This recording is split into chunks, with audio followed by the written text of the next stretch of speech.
नागपुर शहर में अपराध पर लगाम कसते हुए क्राइम ब्रांच यूनिट 5 ने एक सेंधमारी और वाहन चोरी के आरोपी को गिरफ्तार कर लिया। पीड़ित के घर में चोरी की वारदात 11 से 14 सितंबर के बीच हुई थी, जब वे भोपाल गए हुए थे। चोरों ने घर का ताला तोड़कर नगद 30,000 और सोने चांदी के गहने चोरी किए थे।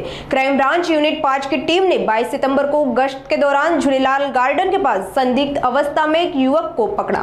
पूछताछ में उसने सेंधमारी की वारदात कबूल की। उसके पास से चोरी की 2 पहिया वाहन, सोने चांदी के गहने और एक मोबाइल बरामद हुआ। आरोपी के खिलाफ पहले भी कई मामलों की जांच चल रही है और उसका एक नाबालिग साथी भी इस वारदात में शामिल था। पुलिस ने कुल 1,35,000 का सामान जब्त कर लिया। आगे की कार्रवाई हुडकेश्वर पुलिस कर रही है। गुन्हे शाखेच्या युनिट 5 पथकातील अधिकारी अंमलदार सध्या चालू असलेल्या नवरात्र सणाच्या अनुषंगाने तसेच रेकॉर्डवरील घरफोडी वाहन चोरीच्या गुन्हेगारांची चेकिंग मोहिमेअंतर्गत हद्दीत पेट्रोलिंग करत असताना जरीपटका पोलीस ठाण्याच्या हद्दीतील झुलेलाल गार्डनच्या समोर नारा घाट रोडवर एक इसम जो आहे निळ्या काळ्या व निळ्या रंगाच्या HF डिलक्स नंबर प्लेट नसलेल्या गाडीवर संशयितरित्या बसून असलेला मिळून आला।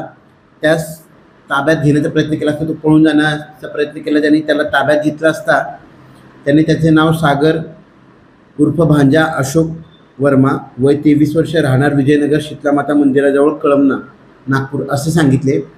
त्यास ताब्यात घेऊन त्याच्याकडे कसून चौकशी केली असता तो रेकॉर्डवरचा गुन्हेगार असल्याचे प्रथमदर्शनी निष्पन्न झाले। त्याच्याकडे त्याच्या ताब्यात मिळालेल्या गाडीबाबत विचारणा केली असता त्याने सदरची गाडी ही चोरी केली असल्याचे सांगितले। तसेच सदर गाडीचा वापर करून त्याचा इतर एक विधी संघर्षग्रस्त बालक साथीदाराच्या सोबत मिळून हुडकेश्वर पोलीस ठाण्याच्या हद्दीत 2 ठिकाणी घरफोडी केली असल्याची कबुली दिली। त्यावरून त्याच्याकडून सदर घरफोडीतील एकूण 1,35,500 रुपयाचा मुद्देमाल जो आहे तो जप्त करण्यात आलेला आहे। आरोपी सागर अशोक वर्मा यास गुन्ह्याच्या पुढील तपासकामी जप्त मुद्देमालासह हुडकेश्वर पोलीस ठाण्याच्या ताब्यात देण्यात आलेला आहे। सदरची कामगिरी ही गुन्हे शाखा युनिट 5 पथकातील अधिकारी व अंमलदार यांनी केलेली आहे।